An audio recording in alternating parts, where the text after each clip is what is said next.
News 81కు స్వాగతం. దారి దోపిడీ దొంగల అరెస్ట్.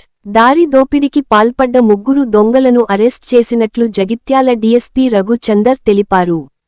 జగిత్యాలలో మీడియా సమావేశం ఏర్పాటు చేసి వివరాలు వెల్లడించారు. జగిత్యాల పట్టణ శివారులోని గాంధీ నగర్ వద్ద మంచిర్యాల జిల్లాకు చెందిన డీసీఎం వ్యాన్ డ్రైవర్ శనివారం అర్ధరాత్రి వ్యాన్ పార్క్ చేసి ఉంచిన అతని వద్దకు బైక్పై వచ్చిన ముగ్గురు యువకులు బాధితుణ్ణి గాయపరచి 22,000 రూపాయల నగదుతో పాటు సెల్ ఫోన్ ఎత్తుకెళ్లారు. బాధితుడు తాళ్లపల్లి నవీన్ ఫిర్యాదు మేరకు పోలీసులు దర్యాప్తు చేపట్టారు. 24 గంటలు గడవక ముందే ఇద్దరు నిందితులను వారికి సహకరించిన మరో మైనర్ బాలుడిని టౌన్ పోలీసులు పట్టుకున్నారు. నిందితులు అదే ప్రాంతానికి చెందిన ఎర్రం సాయి, నక్క గణేష్ మరొక మైనర్ బాలుడుగా గుర్తించారు. వారిని రిమాండుకు తరలించినట్లు డీఎస్పీ తెలిపారు. ఇట్టి నిందితులను చాకచక్యంగా పట్టుకున్న పట్టణ circle inspector Karunakar, blue colt constable Vijender, special branch కానిస్టేబుళ్లు జీవన్, మల్లేశంలను డీఎస్పీ అభినందించారు.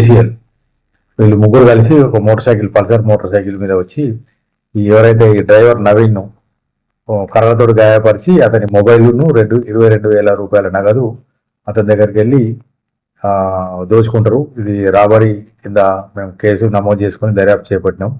ఇందులో జగిత్యాల టౌన్ ఇన్స్పెక్టర్ కరుణాకర్ మరియు పీసీలు Vijender blue coats, Jeevan ID party and Mallesh ID party వీళ్ళందరూ కూడా ఏంటంటే ఇమీడియట్ ఆ నిందితుల గురించి గాలించి సీసీ కెమెరాల సాయంతో వితిన్ 24 అవర్స్లో కూడా ఈ నిందితులను పట్టుకొని వాళ్ళ దగ్గర నుంచి ఆ నేరానికి ఉపయోగించిన మోటార్ సైకిల్, తర్వాత మొబైలు, తర్వాత 22,000 రూపాయల నగదు ఇంటాక్ట్గా స్వాధీనం చేసుకోవడం జరిగింది. వీళ్ళ నిందితుల మీద అరెస్ట్ చేసి ఇప్పుడు కోర్టుకు ప్రొడ్యూస్ చేస్తున్నాం. వీళ్ళ మీద షీట్స్ కూడా ఓపెన్ చేయడం జరుగుతుంది. పాత ఏం కేసులు లేవు. వీళ్ళు